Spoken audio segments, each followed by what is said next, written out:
Matters के बारे में हम लोगों ने जहाँ तक पढ़ा था केमिस्ट्री में कि मैटर्स के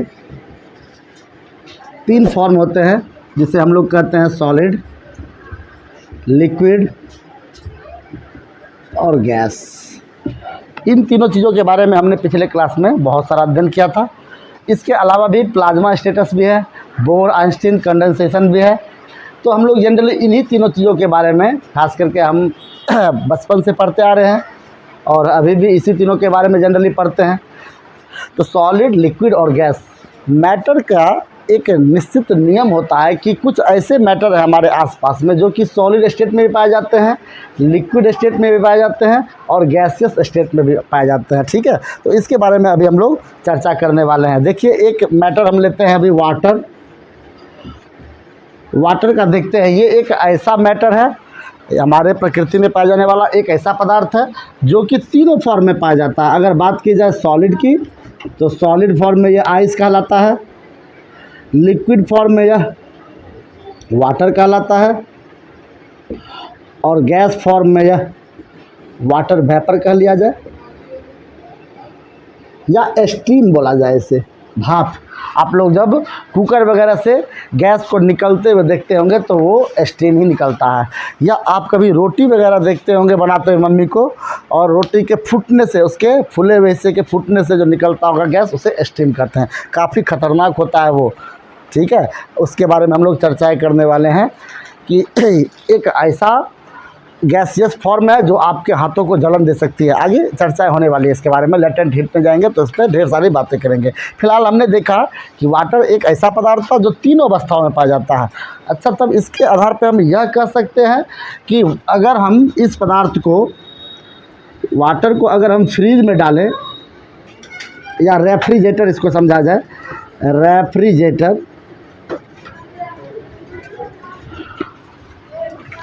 ठीक है, तो रेफ्रिजरेटर में डालेंगे अगर वाटर को तो क्या होगा, वह सॉलिड स्टेट में चला जाएगा। अच्छा, अगर उसको बॉयल करेंगे तब वह लिक्विड अवस्था में चला जाएगा।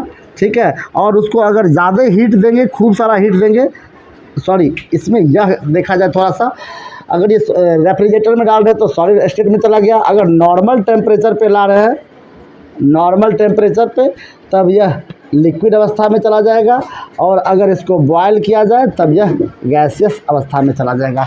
यानी कि हम यह समझ सकते हैं इस बात से कि पानी एक यूनिवर्सल मैटर है, एक अद्वितीय मैटर है जो कि तीनों स्टेट में रह सकता है। बहुत सारे ऐसे पदार्थ हैं जिसको हम तीनों स्टेट में जनरली नहीं रख पाते हैं, लेकिन यह आसानी से दिखने वाला, आसानी से महसूस होने वाला, तीनों स्टेट वाले कंडीशन में रहने वाला एक पदार्थ है। ठीक है, हम अक्सर देखते हैं अपने घरों पे, गर्मी का दिन आ गया है, हम लोग पानी को एक कटोरे में डालकर अगर उसको हम फ्रिज में डाल दें, थोड़ी देर के बाद, 2-3 घंटे बाद, 4 घंटे बाद देखिए वो बर्फ़ के रूप में जमा हो जाएगा, जो कि सॉलिड स्टेट कहलाएगा उसका। और उसी बर्फ़ को निकाल के अगर हम नॉर्मल टेम्परेचर पर रख दें कुछ देर के लिए, 2-3 घंटे के लिए, तो हम देखेंगे वह लिक्विड अवस्था में चला जाएगा, यानी वाटर बन जाएगा। और उसी पानी को हम एक कटोरे में डालकर और फिर से उसको किसी गैस पे या किसी चूल्हे पर चढ़ा दिया जाए तो वो क्या हो जाएगा, गैसियस अवस्था में चला जाएगा। ठीक है, तब हम यह कह सकते हैं कि मैटर को सॉलिड, लिक्विड और गैस, इस तीनों के अवस्थाओं में इंटरचेंज करने के लिए 2 काम हम कर सकते हैं। क्या क्या 2 काम कर सकते हैं, ये देखते हैं। इसे कहा जाता है फिजिकल स्टेट ऑफ मैटर। ये ध्यान रखिएगा, ये है फिजिकल स्टेट ऑफ मैटर। ठीक है, चलिए इसमें देखते हैं अब हम। इसका मतलब है कि अगर हमें किसी चीज़ का फिजिकली स्टेट को चेंज करना है तो हम 2 तरीके से उसके स्टेट को चेंज कर सकते हैं। पहला है कि उसके टेम्परेचर में चेंज लाकर, और दूसरा है उसके प्रेशर में चेंज लाकर। ठीक है, जहाँ टेम्परेचर का मतलब आप समझिएगा, अभी हमने आपको बोला था कि फ्रीज में डाल रहे हैं, यानी फ्रीज में किसी वस्तु को डालने का मतलब है कि उसके टेम्परेचर को बिल्कुल क्या करना, लो कर देना, यानी कि कम पर ला देना। ठीक है। और फिर हमने बोला कि उसको नॉर्मल टेम्परेचर पे लाएंगे, तो नॉर्मल टेम्परेचर पे लाएंगे तो फ्रिज में जो रखा हुआ है उसमें लो पर है, और उस जैसे ही नॉर्मल पे लाए तो उसका टेम्परेचर थोड़ा क्या हो गया, उससे बढ़ गया है। और जैसे ही किसी वस्तु को बॉयल करते हैं तो उसका टेम्परेचर बिल्कुल और बढ़ जाता है, ठीक है। यानी कि जैसे जैसे टेम्परेचर बढ़ा ना, पदार्थ अपने अवस्थाओं को चेंज करता गया, या टेम्परेचर के चेंजिंग के कारण पदार्थ अपने अवस्थाओं को चेंज किया। हमने भी तुरंत देखा कि जैसे ही ठंडापन आया, यानी कि नॉर्मल टेम्परेचर हुआ, नॉर्मल टेम्परेचर से कम हुआ तो उसमें आइस बन गया था, और नॉर्मल टेम्परेचर पे आता ही वाटर बना था, और जैसे ही नॉर्मल टेम्परेचर से थोड़ा ज़्यादा गए तो वाटर वेपर के रूप में बदल गया। इसका मतलब है कि टेम्परेचर एक कारण हो सकता है किसी भी वस्तु के फिजिकली चेंज में आने के लिए। जैसे कि एक कैंडल को लेते हैं हम अभी, और कैंडल में देखते हैं कि अगर हम कैंडल को नॉर्मल स्टेट में रखते हैं तो वो सॉलिड के रूप में रहता है, ठीक है। इसके अलावा अगर उसको हम गर्म करते हैं तो वो क्या हो जाता है, धीरे धीरे वो लिक्विड अवस्था में चला जाता है, और मैक्सिमम अमाउंट में अगर उसको गर्म करेंगे तब वो क्या हो जाएगा, गैसियस फॉर्म में चला जाएगा, ठीक है। थोड़ा बहुत गैसियस फॉर्म में वो चला जाएगा।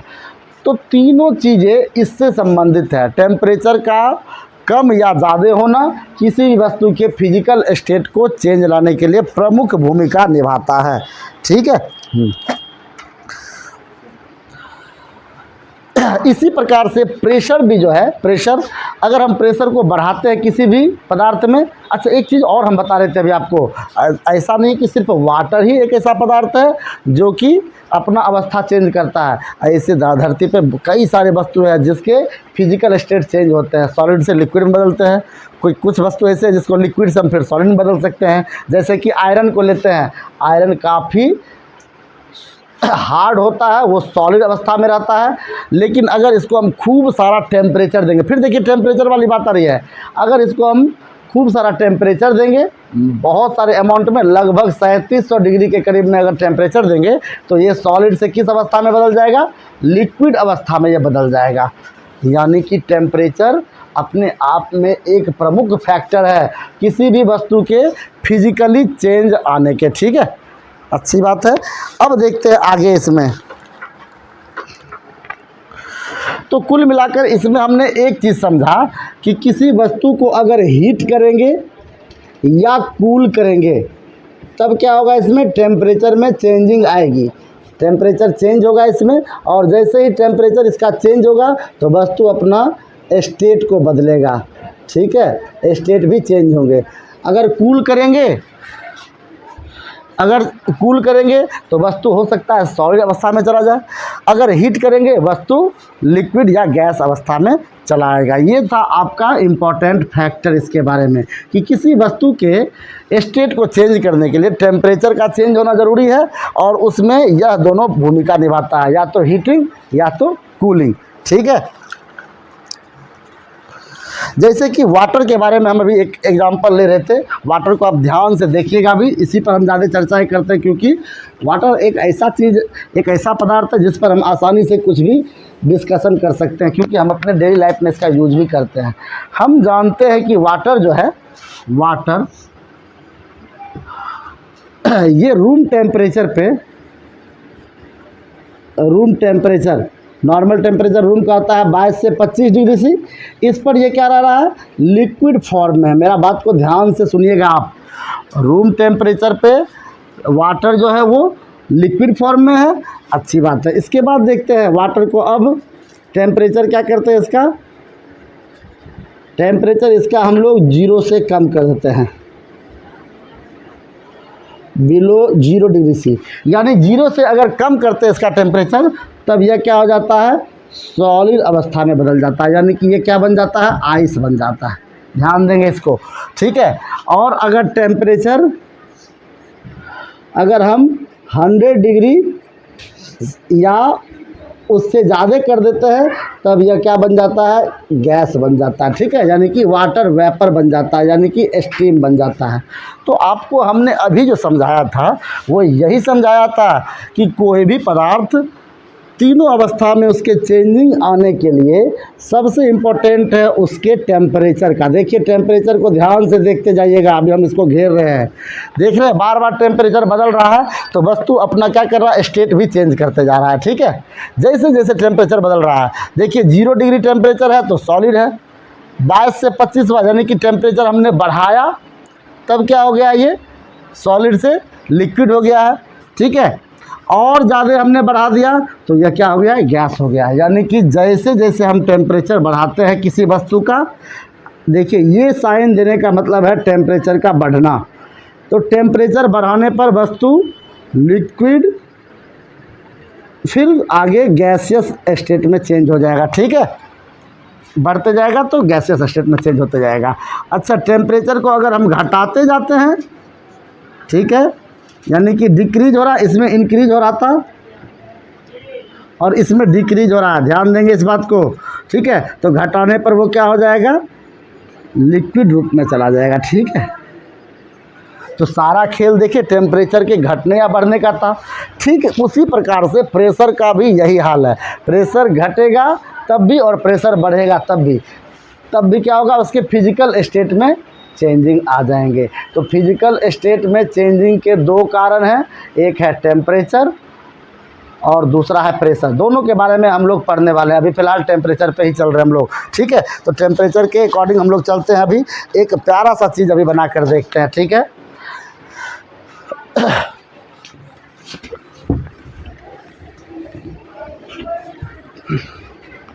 देखिए हम अभी एक चित्र बना रहे हैं, उसके रेड वाला मार्कर लेके आइए ज़रा सा। ठीक है, देखिए अभी हम इसमें बना रहे हैं फिजिकल स्टेट ऑफ मैटर।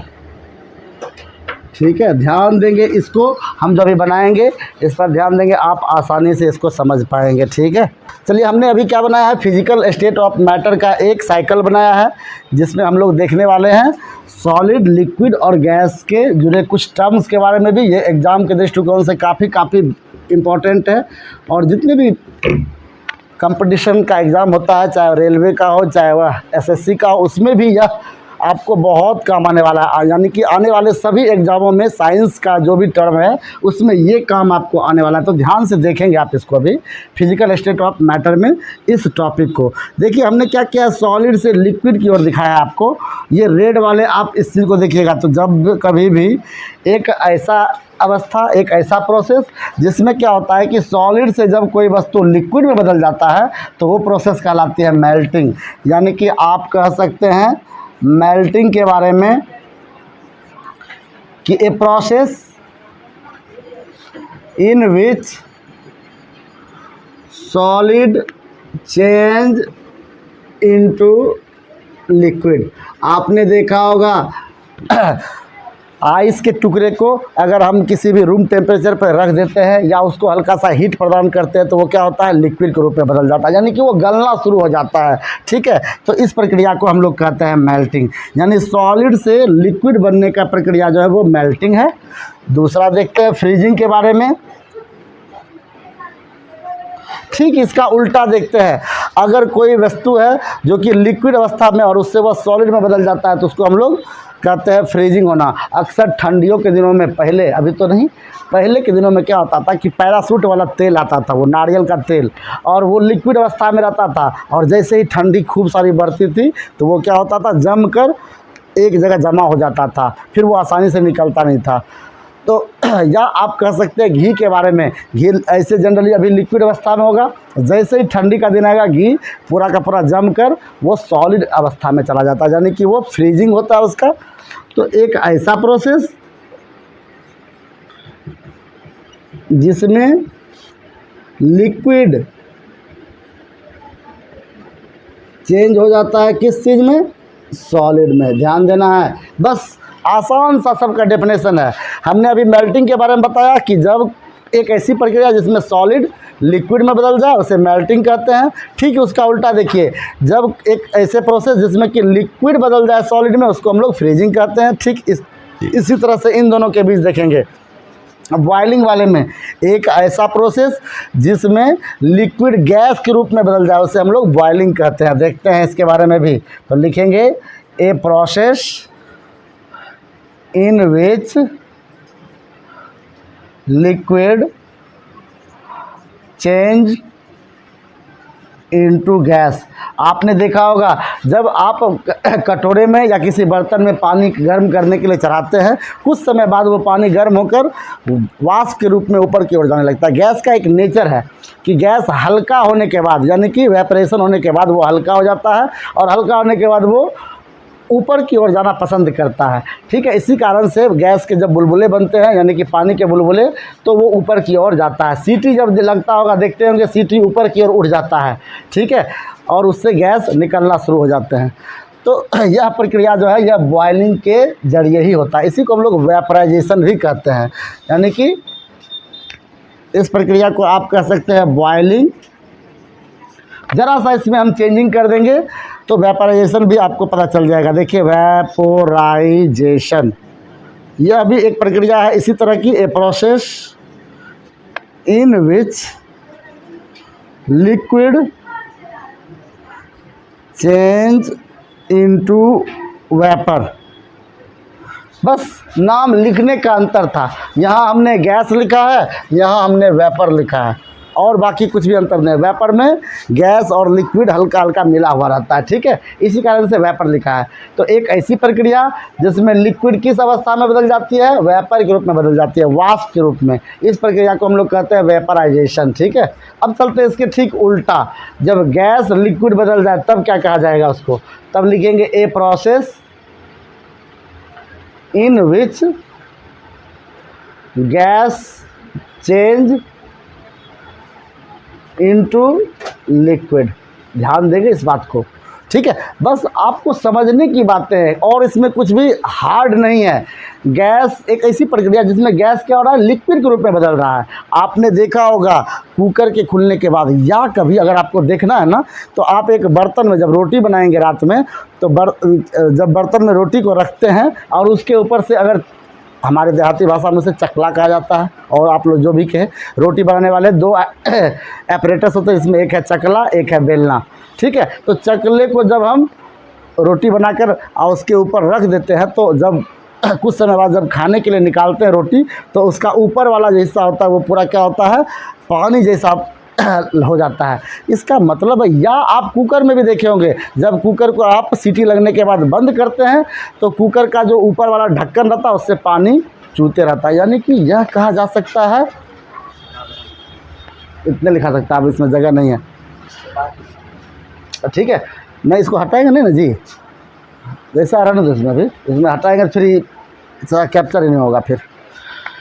तो एक ऐसा प्रोसेस जिसमें हमने क्या कहा, गैस बदल जा रहा है लिक्विड में। यानी कि अभी आपने देखा कि कुकर के अंदर में पानी बॉयल होकर गैस का फॉर्म ले रहा था, और साथ ही साथ जब वो गैस बना, कुछ समय बाद वह ठंडा होने के बाद क्या बन गया, वो लिक्विड बन गया है। इस प्रोसेस को हम लोग कहते हैं कंडेंसेशन।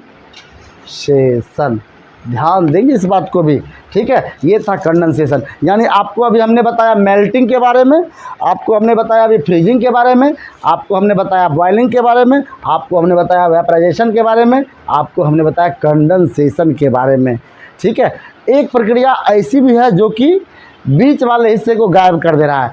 तीनों अवस्था अल्टरनेट नहीं होकर उसमें एक बदल जा रहा है। सॉलिड से लिक्विड ना बदल के डायरेक्ट क्या हो जा रहा है, गैस में।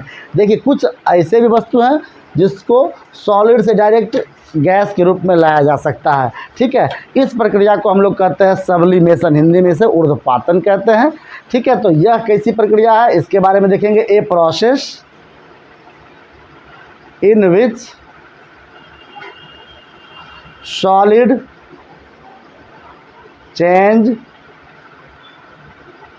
Into gas. आपने नाम सुना होगा कपूर का। भगवान की जब पूजा वगैरह करते हैं, और हम लोग हिंदू धर्म के हैं या किसी और भी धर्म के हैं, हम लोग विभिन्न प्रकार के पूजा में अपनी जब भक्ति दिखाते हैं तो उस समय में कपूर का प्रयोग करते हैं। खास करके हिंदू धर्म वाले ज़रूर करते हैं कपूर का प्रयोग। और कपूर बिल्कुल पुराने ज़माने से चलते आने वाला एक औषधीय पदार्थ है। लोग सब कपूर को पहले अपने शरीर के लिए भी विभिन्न प्रकार की चीज़ों में यूज करते थे। किन्हीं के सरों में जू हो जाती थी तो तेल में कपूर मिलाकर उसको लगा दिया जाता था। किसी के शरीर पर किसी प्रकार का खुजली या कोई भी स्किन संबंधी डिजीज होता था तो उसमें भी तेल में मिलाकर उसको लगा दिया जाता था। ठीक है, तो अलग अलग चीज़ों के लिए भी यूज किया जाता है। तो जनरली हम लोग कपूर का उपयोग भगवान को आरती दिखाने के लिए करते हैं। जैसे उसमें हम लोग माचिस लगाते हैं, कुछ समय बाद वो कपूर गायब हो जाता है गैस बनकर, यानी कि वो सॉलिड से था तो वो सॉलिड फॉर्म में, लेकिन जैसे उसमें हमने गर्मी दी यानी कि हीट दी तो वो लिक्विड में ना बदल के डायरेक्ट क्या हो गया, गैस बनकर उड़ गया। इस प्रोसेस को हम लोग कहते हैं सब्लिमेशन। इसका ठीक उल्टा प्रोसेस है डिपोजिशन। ठीक है, तो एक ऐसा प्रोसेस जिसमें गैस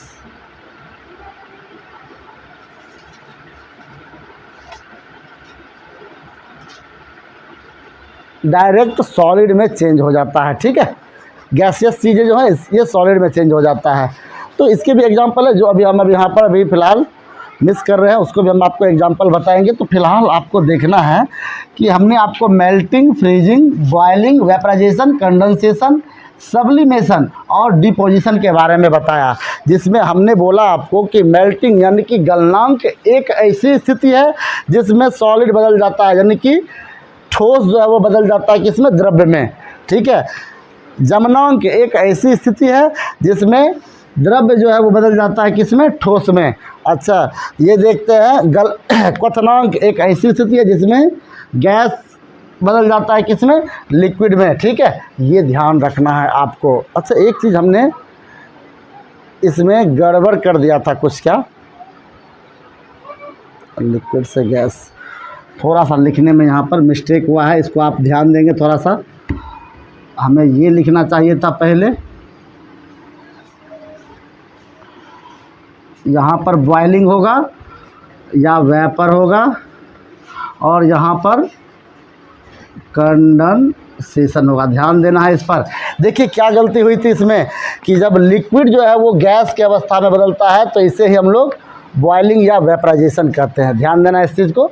ठीक है, और जब गैस बदलता है लिक्विड फॉर्म में तो इसे कंडेंसेशन कहते हैं। तो कुल मिलाकर हमारा यही फॉर्मूलाज थे, यही हमारे फिजिकल स्टेट ऑफ मैटर के बारे में दिए गए जानकारी थे। इसके आधार पर हम यह कह सकते हैं कि पदार्थ को जब जब गर्मी मिलेगी यानी कि हीट मिलेगी, यानी कि हीट मिलने का मतलब है, देखिए यहाँ सॉलिड से भी मेल्टिंग हो रहा है यहाँ पर ना, तो जब मेल्टिंग हो रहा है सॉलिड से लिक्विड में बदल रहा है तो यहाँ पर हम अभी इसको क्या कर रहे हैं, हीट दे रहे हैं। इस साइन को आप पहचानने का प्रयास कीजिएगा। सॉलिड से लिक्विड में बदल रहे हैं यानी कि इसको गला रहे हैं, यानी कि इसमें हीट आप दे रहे हैं। इस बार देखिए लिक्विड से सॉलिड में बदल रहे हैं, इस बार इससे इसका क्या कर रहे हैं, हीट निकाल रहे हैं, यानी कि इसको क्या कर रहे हैं, कूल कर रहे हैं, इसको कूलिंग कर रहे हैं। ठीक है, ध्यान दीजिएगा इस सब चिन्हों पे। फिर देखिए यहाँ पर लिक्विड से हम क्या कर रहे हैं, गैस में बदल रहे हैं, तो इस बार भी हम क्या कर रहे हैं, इसको हीट प्रोवाइड कर रहे हैं। ठीक है, इस बार क्या कर रहे हैं, हम गैस से लिक्विड में बदल रहे हैं, तो इस बार इसको हम क्या कर रहे हैं, कूल कर रहे हैं, यानी कि हीट इसका क्या कर रहे हैं, निकाल रहे हैं। ठीक है, तो ये ध्यान देना है। इसमें भी देखते हैं सॉलिड से जब हम गैस में बदल रहे हैं तो यहाँ पर भी हम क्या कर रहे हैं, हीट दे रहे हैं। ठीक है, और यहाँ देखिए गैस से जब सॉलिड में बदलता है तो इसको भी हम क्या कर रहे हैं, कूल कर रहे हैं। यानी कि सारा का सारा जो खेल रचा गया है इसमें, ये टेम्परेचर के कारण ही ये हो रहा है। अगर टेम्परेचर जैसा शब्द नहीं रहता तो ना तो मेल्टिंग आती, ना तो फ्रीजिंग आता, ना तो वेपराइजेशन आता, ना तो बॉइलिंग आता, ना कंडेंसेशन आता, ना ही सब्लिमेशन आता, ना ही डिपोजिशन आता। ठीक है, तो ये था आपका फिजिकल स्टेट ऑफ मैटर के बारे में एक छोटा सा जानकारी, जिसमें ये सब उसके डेफिनेशन है। अगर आपसे कोई पूछे तो इसको आप बता सकते हैं, ये सारे डेफिनेशन को जिसे हमने अभी आपके सामने लिख दिया है, आप इसको एक बार समझने का प्रयास करेंगे। तो ये क्लास इतना ही छोटा है। ठीक है, इसमें हम आगे अब पढ़ने वाले हैं अगले क्लास में एक मज़ेदार टॉपिक को, जिसका नाम है लेटेंट हीट। आपने सुना होगा या देखा भी होगा कि कभी कभी, अभी गर्मी का दिन है, हम लोग सब कोई कोल्ड ड्रिंक पीना पसंद करते हैं। तो कोल्ड ड्रिंक के बोतल के ऊपर में बाहर साइड से उस पर जब पानी के परत जम जाते हैं, उस पर पानी के बुलबुले दिखाई देते हैं। क्या कारण है उसका, क्यों ऐसा होता है कि जब हम रोटी को किसी गलती से रोटी हमारे हाथों से फूट जाती है तो काफ़ी जलन होती है। क्या कारण है कि गर्म पानी अगर हमारे हाथों पे गिर जाता है तो जलन होती है। ऐसे कई घटनाओं का हम साक्ष्य बनेंगे। साथ ही साथ इस गुप्त ऊष्मा के बारे में पढ़ाई करेंगे। इसे हम लोग गुप्त ऊष्मा कहते हैं। ठीक है, दरअसल ऐसा कुछ भी नहीं इसमें गुप्त है, सारा का सारा इसमें विज्ञान छुपा हुआ है। ठीक है, तो गुप्त ऊष्मा का ये पढ़ाई होगा, लेटेंट हीट। तो आपका ये टॉपिक, छोटा सा टॉपिक, उम्मीद करते हैं आपको पसंद आया होगा। आप इसे ध्यान से एक बार फिर देखेंगे घर पर। साथ ही साथ वीडियो को जितना ज़्यादा से ज़्यादा हो सके लाइक करें, सब्सक्राइब करें। तब तक के लिए धन्यवाद।